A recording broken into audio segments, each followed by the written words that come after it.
Esse podcast faz parte do site Fambonanet. Acesse fambonanet.com.br.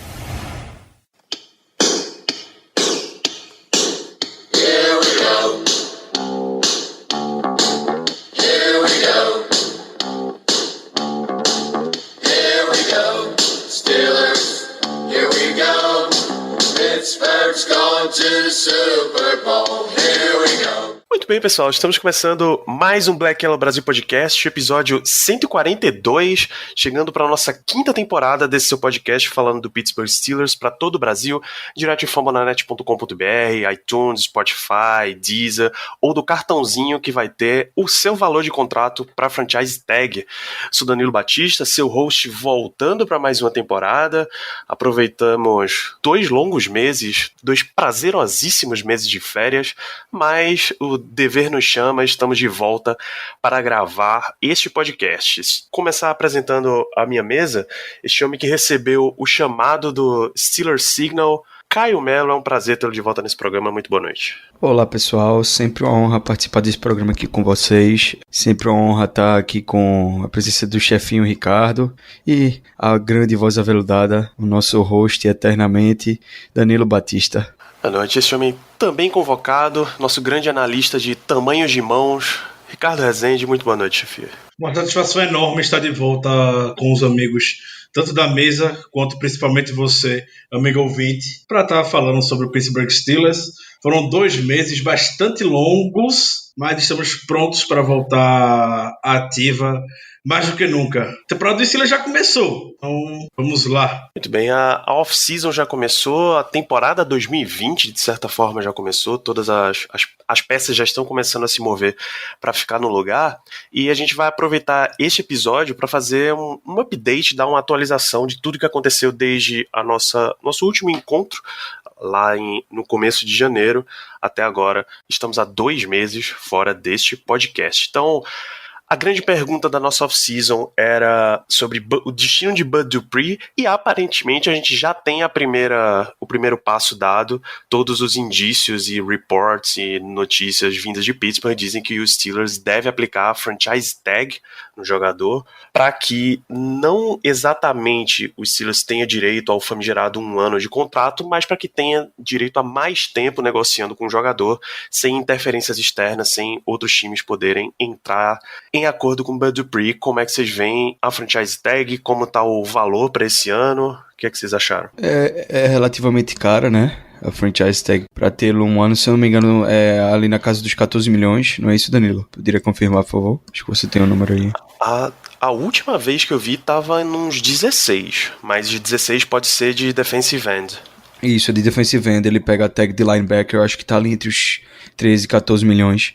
De toda forma, é um valor bem alto. A gente sabe que o Dupree valorizou muito na temporada passada. Ele teve uma temporada bem acima do que ele vinha tendo. Bem acima. Ele se mostrou um jogador completamente diferente em 2019. E, de certa forma, eu fico aliviado em ver ele recebendo a tag, tá? Eu acho que nem que ele fique mais 1 ano com a tag e a gente consiga aproveitar o desempenho dele em campo por mais uma temporada, acho muito válido. Mesmo que a gente não consiga pagar, mas o importante é contar com ele por pelo menos mais uma temporada, ao meu ver. Até porque esse ano a gente não tem uma pick de first round e não acho que a gente vai conseguir alguém que consiga suprir a ausência dele ali, pelo menos não no nível que ele consegue fazer o trabalho dele na segunda rodada e rodadas adiante. Confirmando o valor de tag, a tag para defensive end está em 19 milhões, 19,3. Para linebacker é 16,2. 16,266. 14 milhões é a transition tag, que tem diferença que tem uma leve diferença. A transition tag te dá prioridade na negociação. Se qualquer outro time fizer uma oferta, os Steelers têm o direito de de igualar essa oferta e aí o jogador permanece em Pittsburgh. Ricardo, o que você achou desse movimento dos Steelers? Já era bem esperado, já que a gente não teve nenhuma notícia de renovação de contrato, né? Assim, desde o final da temporada, nas entrevistas que surgem do Kevin Colbert, do Art Rooney, eles comentam que o Bud Dupree é prioridade para a equipe e tem que ser. Eu entendo que tem muita gente preocupada com o Dupree pelo fato dele só ter explodido por uma temporada, mas a posição que ele joga é mais do que crucial para o sucesso da nossa defesa. Se a gente teve sucesso, teve muito destaque na temporada 2019 no lado defensivo, foi por conta da dupla TJ Watt e Bud Dupree terem dado liga e jogado bem, de forma consistente. Então, é uma posição premium. Eu concordo que tem que sim dar franchise tag, mas obviamente eu não vou concordar que o valor do Dupree tem que ser de 16 a 19 milhões por ano. Não acho que seja esse o valor que o Steelers vai negociar com ele. Como a gente já conhece muito do estilo do Steelers em negociação com jogadores defensivos, não são jogadores defensivos, mas de forma geral, na medida que o jogador vai chegando aos 30 anos, o valor tende a diminuir um pouco para que o corte dele ele seja mais dispensável sem o Steelers ter muito prejuízo. O Lamar Woodley, há uns 10 anos atrás, teve um dos maiores contratos, era um então maior contrato dado ao jogador de defesa do Steelers. Ele foi cortado quando passou alguns anos, ficou veterano, foi cortado sem muito prejuízo para a equipe de Pittsburgh. Então acho que vai ser algo muito semelhante para o Dupree. O Dupree está com 27 anos, o Steelers vai encher de dinheiro esses primeiros anos e depois vai ver como é que está a situação dele. Eu gosto muito do Dupree, mas não acho que ele esteja no nível de jogadores que o Steelers negocie para uma extensão quando está acima dos 30 anos, como foi o caso do Joe Hayden na temporada passada, como é o caso do Cam Hayward. O Hayden está indo para o seu segundo contrato com o Steelers e o Hayward também já está indo para o seu segundo contrato do Steelers, tirando o D-Rook, que ele teve nas primeiras temporadas quando chegou. Então acho que vai ser um contrato bem padrão mesmo para o Dupree. Eu acho que tem que ser lá na casa dos seus 12 a 13 milhões.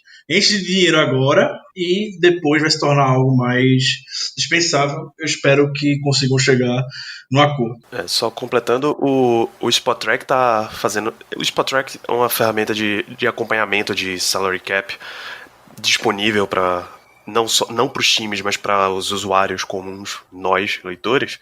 Então, eles estimam o valor dele num salário anual, média de 16,6, daria um contrato de 5 anos, 83 milhões, levando em consideração jogadores da mesma idade e duração que tiveram. Dee Ford, Olivia Vernon, Chandler Jones e Zadarius Smith. Só que todos esses 4 eram basicamente estrelas da sua defesa, não é bem o caso de Dupree, né? É verdade.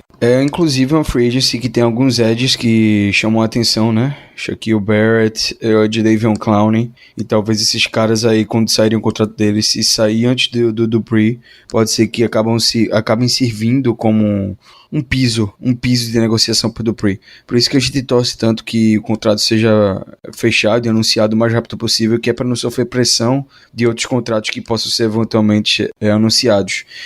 Mas a gente sabe, né, que tá tendo toda a negociação do CBA agora, tem muita coisa embolada por aí. A gente viu poucos contratos, poucas extensões e renovações de contratos sendo anunciadas na liga, o que é incomum. Geralmente a gente vê um bocado de janeiro pra cá acontecendo, principalmente times que querem manter os jogadores. Até Tom Brady tá no imbróglio, né, com o Patriots justamente esperando aí, aguardando essa questão do CBA pra sair, pra poder ter uma decisão, e que deve sair até esse sábado, né, a decisão, e daí pra frente a gente provavelmente vai acabar sabendo o que vai acontecer com o Dupree e com outros jogadores também ao redor da liga. Fechando essa parte de free agency, de fato, não tá tendo o mesmo volume de movimentações, seja cortes, seja contratações, que normalmente teria nessa época, tão perto do início da abertura da janela de negociações, pelo menos. Graças às negociações do CBA, a NFL jogou para depois o limite para aplicação de franchise ou transition tag. Agora essa janela fecha ao 12h59 da segunda-feira, horário de Brasília, e às 13 horas começa a janela oficial de negociações, é o que se chama de período de tampering. Na quarta, às 17 horas, abre a free agency, e aí todos os contratos podem ser anunciados, as trocas podem ser efetivadas e assim sucessivamente. Mas realmente já era para ter acontecido muita coisa, como por exemplo, o Steelers cortado no mínimo os pesos mortos que a gente já vinha comentando nos últimos episódios. nem isso aconteceu ainda, a gente ainda tá só na expectativa para ver se vai rolar ou não. Ô Danilo, posso fazer uma correção chata, mas que é importante? Só que tu falasse que é o período de tampering, mas é legal tampering. É importante destacar o legal porque o tampering em si é proibido, amplamente proibido pela liga. Então é bom deixar isso claro pro ouvinte. Muito bom, Caio, muito bom. Realmente, é quando a liga permite que equipes e jogadores free agents possam entrar em contato para fazer negociação de contrato mesmo. O que a gente sabe, só finge que não existe porcaria nenhuma de período legal de tampering. Quem tem que fazer suas contratações já está fazendo extraoficialmente há muito tempo já. Não é à toa que a maior parte dos anúncios de negociação vem assim que abre esse período de legal tampering. Então, na segunda-feira, você já deve ver uma quantidade razoável de contratações sendo anunciadas, sendo que, oficialmente elas ainda não poderiam ter sido cumpridas. Como é que com 10 minutos de janela aberta você já tem um volume tão grande de negociação se os times só podiam negociar durante 10 minutos? Imagina aqui um cenário bem, bem aleatório. O Steelers não fecha com o Bud Dupree, ele fecha com o Jadeveon Clowney. O período abriu às 13h05, o Steelers está anunciando, o Adam Schefter está dando, o Steelers e o Jadeveon Clowney fecharam um contrato. Eles só negociaram por 5 minutos, é isso.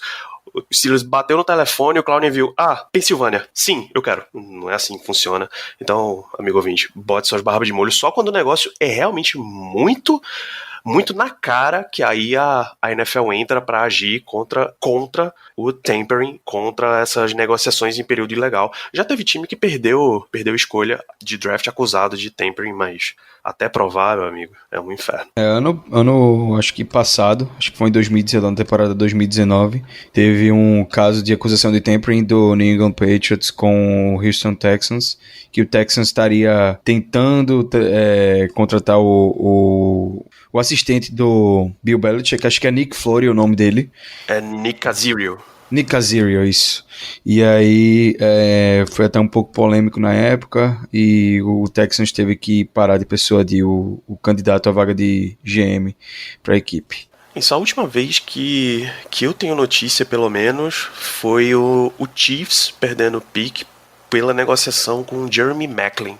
Mas já foi 2016, então não é tão recente assim. Enfim, fiquem ligados nas datas. Até segunda-feira, 12h59, os times têm que anunciar oficialmente que estão aplicando franchise ou transition tag. Deve ser o caso dos Steelers. Até lá, e às 13 horas, abre-se a janela de negociações oficial. Outra notícia que a gente estava aguardando bastante nessa off-season era a volta aos treinamentos, às condições clínicas do nosso quarterback Ben Roethlisberger. Já temos imagens dele com uma barba de aproximadamente 2,5 palmos, lançando bolas em ginásio. Ele fez exames clínicos, ele estava liberado para fazer esses lançamentos. Finalmente, uma atualização no caso Roethlisberger, né? Finalmente, né? E foi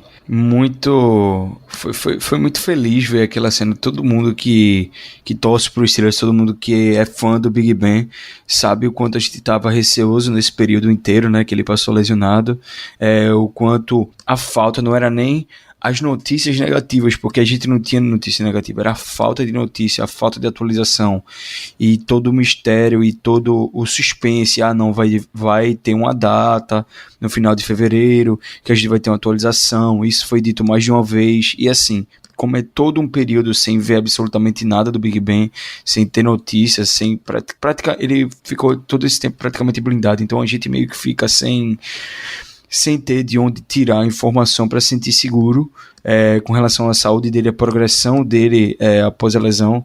E aquele vídeo chegou justamente na data que a gente estava esperando a atualização, não lembro a exata data, mas chegou o vídeo no final do dia e ficou todo mundo muito mais tranquilo, ficou todo mundo feliz pra caramba em ver só o Big Ben fazendo um lançamento bobo ali. Deu uma esperança e fez a gente lembrar dos momentos que a gente teve com o Big Ben como quarterback. É impressionante como essa temporada serviu para, eu não sei se foi só para mim, mas eu creio que muitos torcedores para ter uma certa gratidão por ter um quarterback do nível que Big Ben é, porque não é todo time que tem esse tipo de quarterback que a gente tem, e por mais que as pessoas falem que ele tá ultrapassado, ele tá velho e tudo mais, a gente sabe que não. A gente que acompanha Big Ben, acompanha ele nas últimas 4, 5 temporadas que ele jogou, a gente sabe o quanto ele ainda tava, né, com saúde, ainda tava longe de estar decaindo como outros quarterbacks que estão mais velhos e tudo mais. Então foi bastante tranquilizante ver o vídeo e ver que as atualizações, os updates dizendo que ele provavelmente voltaria até com o braço mais forte do que antes, e que daqui para frente só dependeria mais da situação de recuperação dele, de forçar ali os limites que ele pode forçar e que ele não pode forçar, enfim. Saber que tá tudo andando do jeito que era esperado e que tá no caminho certo para ele retornar na próxima temporada. A recuperação do Big Ben tá indo melhor do que se esperava, pelos reportes que estão indicando pra gente. Então, quando ele teve essa recuperação, essa revisão junto à equipe médica que fez a cirurgia no cotovelo dele agora no final de fevereiro, a expectativa era que ele tinha que cumprir algumas etapas no trabalho de recuperação. Então, foi informado que ele começaria lançando bolas de tênis só para poder ir recuperando o movimento do braço aos poucos, para depois de um mês ir direto ao básico do americano. E a recuperação foi tão boa, está sendo tão positiva, que essa etapa de um mês com a bola de tênis já foi queimada. Ele não precisou passar. Ele foi direto ao básico do americano. Eu acho que isso acabou deixando a gente estar mais feliz quando viu as imagens divulgadas pela equipe no dia após dessa revisão da cirurgia. Ele deu uma entrevista rápida para o Ron Cook, no final de fevereiro também. Disse que tem de 2 meses e meio até 3 meses para poder ficar totalmente recuperado. Então, se cumprir esse dentro do prazo, a gente vai ter Big Ben participando normalmente de toda a off-season. Então, diante de todos os cenários possíveis, eu tenho certeza que a gente está entre o melhor. Quando teve a lesão dele lá em setembro, todo mundo temia muito pelo pior, não sabia exatamente o que estava acontecendo, e a cada notícia que sai é um discurso mais otimista. Quem tem que saber das coisas está bem seguro com relação à recuperação do Big Ben. O Tomlin, o Arthur Rooney e o Kevin Colbert. Então, acredito que seja motivo de preocupação para a gente, é só aguardar a volta do Big Ben agora. Perfeito. Falando em Kevin Colbert, existia a expectativa de que o Steelers fosse deixar o seu contrato terminar, mas não. Ele ganha uma extensão de contrato para mais um ano, e agora o seu contrato termina basicamente junto com Mike Tomlin, junto com Ben Roethlisberger, os três depois da temporada 2000. Mentira! Ele termina depois da temporada 2020. Tomlin e Ben ainda tem mais um ano depois disso. Me atualizem sobre esses 3 contratos. Sobre essa questão da renovação do Colbert, todo mundo sabe que eu sou um crítico forte do Colbert, não é segredo para ninguém, mas como eu havia dito no Twitter, até quem me segue sabe, eu deixei um pouquinho de lado essa minha crítica exacerbada ao Colbert, que eu reconheço que eu faço, e parei um momento para também ter uma reflexão sobre o quanto esse cara é importante para a franquia, para a estabilidade da franquia, e o quão bom foi o trabalho dele na temporada passada. Ele realmente teve um trabalho muito, muito bom na temporada passada, desde o draft até ali a troca do Minka, a condução do roster até o final da temporada. Então, além de tudo, é um vice-presidente da franquia, é um cara de extrema confiança, uma das pessoas mais importantes da história da franquia. Então, o Colbert ter assinado uma extensão foi ótimo para os Steelers, foi ótimo para a manutenção do trabalho aí do Mike Tomlin, foi ótimo para a era do Big Ben, que ainda não acabou, tá? Que ainda tem mais 2 anos, e eu creio que o Kevin Colbert vai acabar esses últimos 2 anos de contrato do Big Ben junto com a franquia, já que ele se diz tá levando ano a ano, que diz que não tem nenhuma pretensão de trabalhar em outro lugar que não fosse em Pittsburgh, e realmente eu acho que ele não está mentindo em relação a isso. Muito foi especulado dele potencialmente estar indo para o Panthers. Lá o dono do Panthers é um ex-dono dos Steelers, um dos donos minoritários dos Steelers, que agora é dono do Panthers, mas eu duvido muito que isso seja possível. E quanto ao Tomlin, eu vou ser muito sincero, do fundo do meu coração, eu acho que independente do Big Ben e do Colbert aposentando daqui a 2 anos, no final da temporada 2022, desculpa, no final da temporada 2021-2022, eu espero que o Tomlin continue em Pittsburgh. Eu não sei se vai ser a vontade dele de continuar trabalhando em Pittsburgh, trabalhando com o time, ou até trabalhando como head coach quando o Colbert e o Ben aposentarem, mas eu espero que sim. Eu sou muito fã do Tomlin, todo mundo sabe que é um cara que eu nunca virei as costas, nem nos momentos ali que eu discordei de absolutamente todo o staff dele, de coordenadores. Eu sigo com ele porque eu acho ele um cara extraordinário, eu acho ele a cara da franquia, e acho que um head coach na NFL, no nível dele, só tem mais no máximo dois ou três.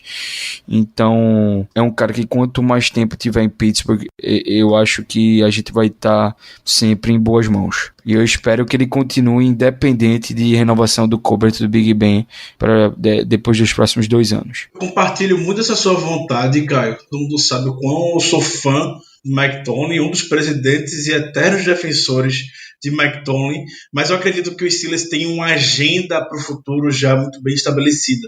Eu não acho que todos os contratos eles vão se inspirar na mesma época em vão. Eu acredito que toda vez que o Steelers teve a mudança de era, quando saiu do Chuck Noll para o Bill Cowher, quando saiu do Bill Cowher para o Mike Tomlin, meio que teve esse balanço geral na equipe. Isso tá meio que entre aspas, no DNA da família Rooney. Eu não acho que agora vai ser muito diferente. O contrato do Colbert, de fato, é por mais um ano, mas eu imagino que vai ser que nem o Caio comentou. Ele tá levando ano a ano. Então, ano que vem, a gente vai conversar de novo com ele para ver se ele vai estar disposto a continuar, e por assim vai. Eu acho que o importante de toda essa história do Colbert compartilhando novamente o que o Caio comentou, dele falar que só vai trabalhar em Pittsburgh. Muita gente acha que não imagina, mas Colbert é o menino local de Pittsburgh, então ele está em casa, ele não tem que inventar de ir para outro lugar. Ele teve uma ascensão dentro do Steelers muito positiva, chegando no cargo de vice-presidência e não tendo o sobrenome Rooney. A gente sabe como isso é muito pesado para o Colbert. Então, eu acho que foi merecido. Eu tenho, do mesmo jeito que o Caio tem, eu também tenho algumas ressalvas com ele, alguns drafts, algumas decisões bem questionáveis, mas imagino que isso seja padrão de qualquer GM que tome decisões e a gente fique sempre cornetando e se questionando. Mas, de forma geral, o overall do trabalho do Colbert é inegável. O sucesso que ele teve desde que chegou lá nos anos 2000 até agora. Incrível. Tudo que o Colbert já fez por Pittsburgh e merece um lugar de muito respeito aqui.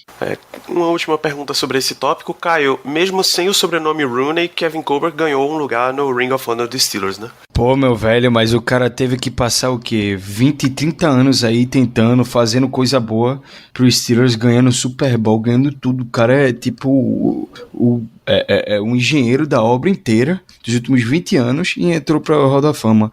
Aí vem um carinha ali, um irmãozinho, não, esse aí coordenou os Scouts Júnior em 2004, quando o Steelers estava trocando de treinador, e ele coordenou por 2 anos, depois saiu e entra no Hall da Fama porque é Rooney. Mas é tudo assim, pô, o tal do nepotismo, meu amigo, é pau.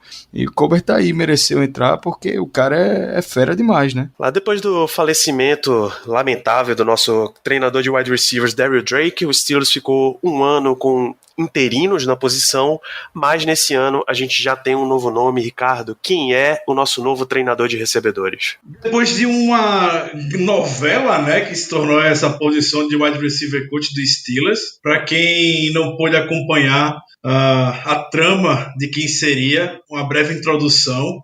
Saiu na mídia que o wide receiver coach do Steelers seria o Brian McClendon, na verdade, perdão.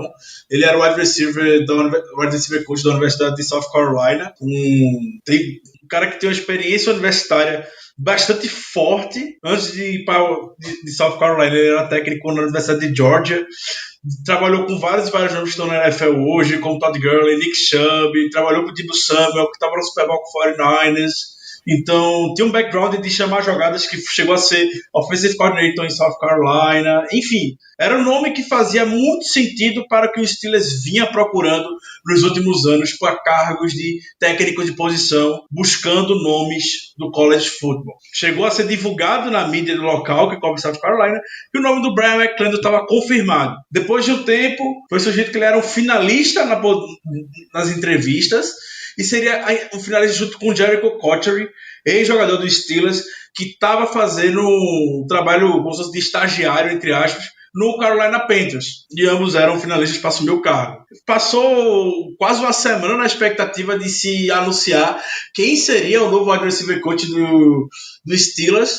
E daí veio o nome do Ike Hilliard, que ninguém estava esperando muito. Surgiu meio que literalmente do nada para assumir. O Hilliard, ele é um ex-jogador da NFL, para quem ainda chegou a acompanhar um pouco na década de 2000. Ele teve atuação no Tampa Bay Buccaneers e no New York Giants. Ele, na NFL, o principal trabalho dele foi atuando na equipe do Washington Redskins.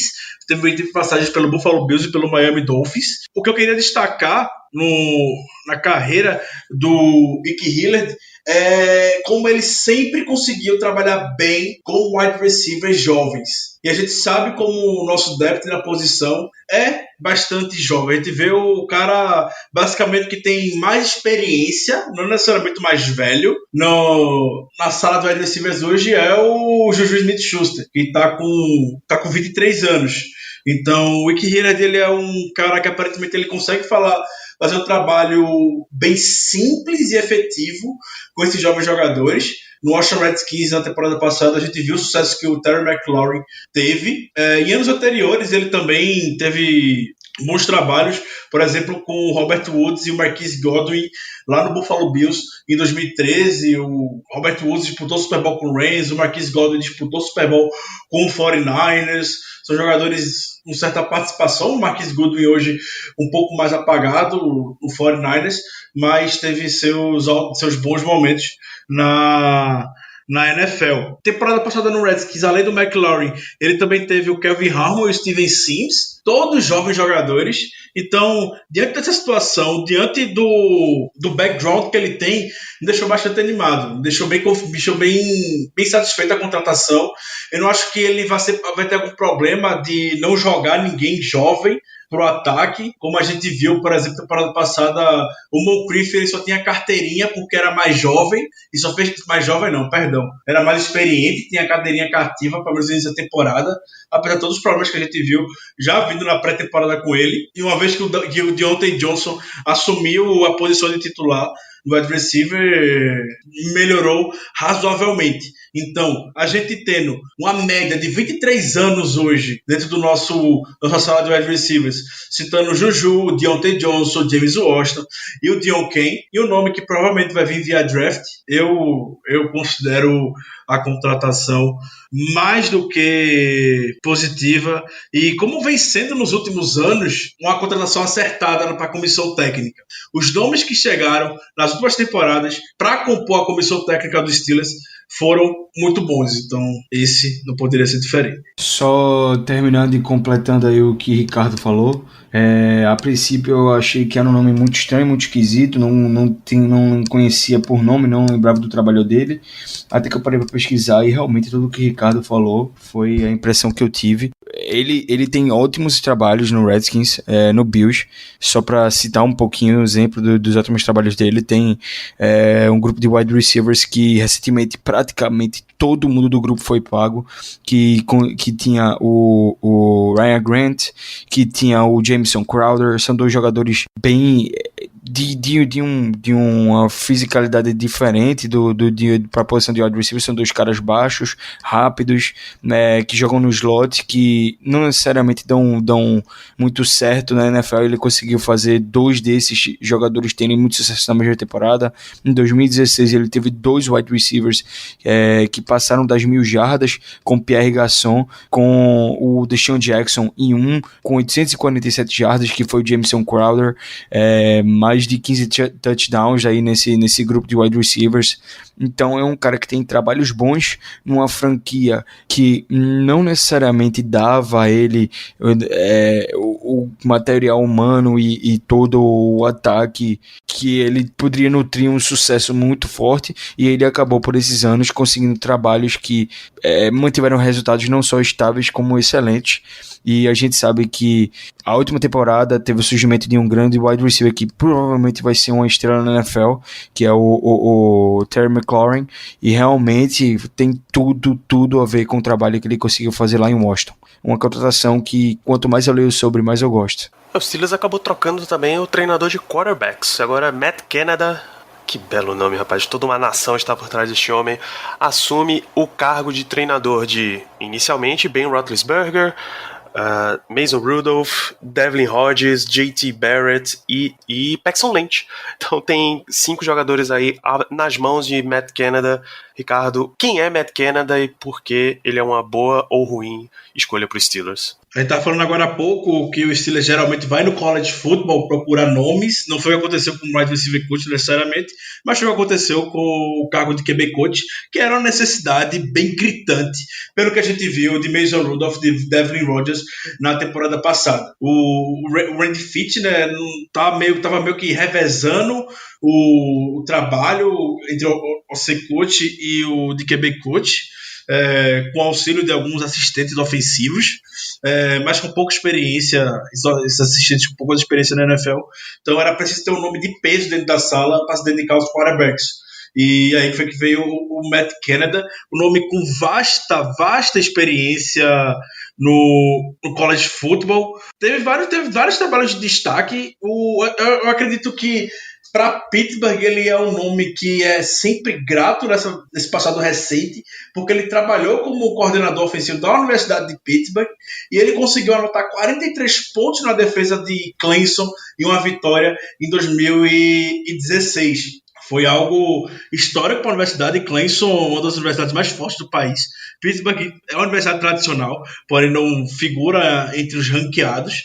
Aquela vitória foi algo que balançou muito a cidade, e ele ainda conseguiu manter uma média de 42 pontos por jogo quando era ao ser da Universidade de Pittsburgh. Ele tinha uma ótima percentual em red zone, enfim, teve um bom trabalho. Olhando nomes individuais com que ele tem a oportunidade de trabalhar, ele conseguiu desenvolver o Jacoby Brissett em North Carolina State, fez um bom trabalho com o atual quarterback titular do Colts, e eu imagino que o Matt Canada pode trazer de positivo, impacto bom no nosso ataque, é trazer mais conceitos, principalmente de motion. A gente viu como o ataque dos Steelers é muito parado. Quando a gente consegue muitas vezes sair situações de jogo porque se torna tudo muito previsível. O Randy Fitch não é um cara criativo chamando jogadas. Então eu imagino que o Matt Canada, que vai ser QB coach e assistente do ataque, possa introduzir novos conceitos que a NFL implora hoje para que seu ataque tenha sucesso. A gente viu o Super Bowl entre San Francisco 49ers e Kansas City Chiefs, onde você ficava tonto com tanto motion que o Kyle Shanahan e o Andy Reid fazem nos seus ataques. Gente se movimentando, você vê ambos os tie-ends da equipe desses times, o Travis Kelce e o George Kittle, alinhando como fullback atrás entre a linha ofensiva e o quarterback, enfim. É isso que a NFL hoje precisa, esse elemento mais surpresa, entendeu? Então eu acho que o Matt Canada traz um pouco de esperança pra gente nesse sentido. Então eu também vou considerar uma contratação bem positiva, e era um nome que a gente também não via saindo para vir pro Steelers. Na época que veio esse boato de que o Steelers queria um QB coach, minha principal aposta é que seria o Jim Caldwell, por ser um homem muito experiente e por já ter trabalhado com o Mike Tomlin no passado, já ter sido vinculado, inclusive, alguns anos atrás, que ele poderia vir a ser o coordenador ofensivo de Pittsburgh, quando teve a transição para o Todd Haley, do Bruce Arians para o Todd Haley. Mas o Matt Canada traz uma bagagem bem interessante, vale a aposta e eu aprovo. Eu achei sensacional, Ricardo. Eu achei uma ótima contratação. Só para adicionar um pouquinho aí o que o Ricardo falou, ele foi coordenador ofensivo de um ataque histórico da Universidade de Pittsburgh, tá? Esse ataque aí marcou história lá em Pittsburgh. Vale lembrar que ele foi coordenador ofensivo do James Conner, atual running back titular dos Steelers, e naquele ano de 2016 ele também foi coordenador ofensivo de um quarterback que fez muito sucesso na época, que ele fez jogar muito bem e que na NFL não deu tão certo, que foi o Nathan Peterman. E aí fica claro que o trabalho dele com quarterback fez de um cara como o Peterman ter um certo sucesso que não era esperado, que ele não é um quarterback de um nível muito alto. Então mostra aí o quanto ele é um cara preparado para assumir essa função que ele tá pegando a partir de agora. O background do Matt Canada no college football é sensacional. É sensacional. A gente puxa alguns trabalhos com que ele teve, além desse do Jacob Brissett, na Universidade de Pittsburgh. Ele trabalhou com os seus últimos trabalhos na NCAA. Foi com LSU, com Daniel, que na NFL não é nada mais que com LSU jogava bem, protegia muito bem a bola, principalmente. E não é só com o quarterback que ele tem destaque. Em Wisconsin, quando ele passou por lá, é um nome muito radado, como vocês podem ver. Ele trabalhou com o Monty Ball, e o Monty Ball fez uma das grandes temporadas da história do college football como running back. Não conseguiu de fato repetir sucesso na NFL, mas o Monty Ball no college football era algo assustador. E para você ver como ele é um nome antigo, não sei se os amigos ouvintes vão lembrar, os amigos da mesa, mas ele trabalhou com o glorioso Michael Turner lá em 2003, 2004. O primeiro trabalho que ele teve, Michael Turner. Passagem pelo Chargers, pelo Falcons. Então o Canada é um nome, para mim, sensacional. Eu estou muito ansioso para ver o Canada. E eu digo mais com o Canada. Vou fazer uma aposta muito ousada agora. Uma verdadeira bold prediction.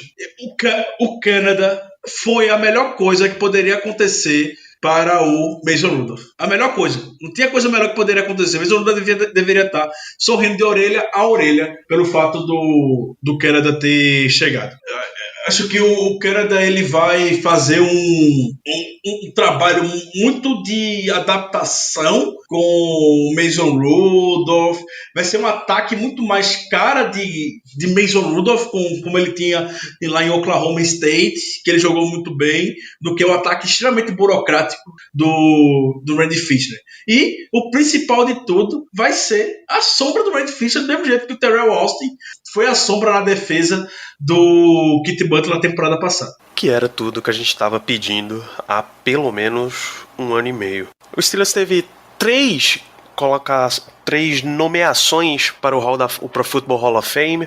Troy Polamalu na classe moderna 2020, Bill Cowher e Donnie Shell na classe centenária, também para 2020. As cerimônias vão ser realizadas dia 8 de agosto e 18 de agosto em Canton, Ohio, e graças a esses três nomes muitíssimo fortes, o Steelers foi escolhido para jogar no Hall of Fame Game em 2020, dia 6 de agosto, quinta-feira, no estádio do Hall da Fama em Canton, Ohio, contra o Dallas Cowboys. É a primeira vez que esses dois times lendários se enfrentam no Hall of Fame Game. Rapaz, da última vez que teve, a única coisa que aconteceu foi que a gente perdeu o nosso kicker e teve que fazer aquela troca desgraçada pelo Josh Colby, então Não. Eu, sinceramente, eu não gosto desse jogo extra na pré-temporada. Inclusive, o Vice Williams, agora há pouco, no Twitter, ele até falou, ele respeita, gosta muito da cerimônia de Hall da Fama, mas não vê necessidade de ter esse jogo comemorativo. É uma tendência na NFL nos últimos anos. Se esse jogo já era muito da turma do terrão, nos últimos anos está pior ainda, eu imagino. É jogo nível corneta XFL. Então, pronto, é isso, não tem o que. É sempre importante a gente já ter, porque a gente começa a preparação antes de todos os times, ter essa vantagem, um jogo a mais para poder ver algum nome muito específico, mas eu não arriscaria também muita coisa, não. Como o Caio falou, já teve lesão do Swisha, a carreira do Swisha acabou no jogo de Hall of Fame Game, basicamente. Né? O Swisha não jogou mais depois que se lesionou naquele jogo contra o Vikings. Teve anos anteriores que não teve partida porque o gramado não tem condição de receber. Então, assim, a gente fica feliz pela festa, já era meio óbvio que a gente seria escolhido, mas é isso, ele vai comemorar, vai assistir e vai ficar vendo quem tenha que se destacar nessa partida. Vai ser muito comentário, de fato. É isso, vai ser só mais um jogo para Germano matar a saudade de Big Dan McCullers em campo. Já em notícias mais satisfatórias, a NFL anunciou as escolhas compensatórias do draft de 2020 e o Steelers, também como já esperado, recebeu uma escolha de terceira rodada, a escolha de número 102, e a estimativa é que tenha sido graças à perda do contrato do Le'Veon Bell na equipe. Le'Veon Bell, todos vocês já sabem, antes de apertar a mão do Ricardo, ele foi jogar em Nova York pelo New York Jets. Então, bem-vinda demais uma escolha de terceira rodada, já que o Steelers não tinha. Finalmente, a gente pode começar a fazer mock drafts com mais consistência. Já era esperado, né, que a gente fosse terminar com essa escolha. Ainda bem que aconteceu, né? Eu tava até com medo que acabasse sendo num round menor, mais baixo. Mas ainda bem que acabou sendo do jeito que a gente esperava no final ali da terceira rodada, compensatória. E bom, e deixa o Steelers numa posição muito boa, com 2 picks no segundo dia e duas picks baixas, né? 2 picks na quarta rodada no terceiro dia. Glória a Deus que essa pick apareceu. Como a gente tava falando de tarde no QG, tiveram 2 picks do Patriots que ficaram na frente da gente. A gente foi com a 102. E pelo que eu conheço do Art Rooney, ele questiona, ele vai pra cima com o estrela de escolha compensatória e pode esperar que nas próximas semanas a gente vai ver alguma movimentação dele para melhorar essa situação. Pode ter certeza. Eu acho que há uma possibilidade. Já aconteceu anos anteriores de a gente sair, por exemplo, de uma quarta e pulou pra terceira. Se não me engano, quando a gente teve a escolha do James Conner, naquela temporada que foi a escolha compensatória, a gente pulou. A gente não tinha aquela escolha e o Art Rooney foi lá, puxou, questionou e a gente subiu.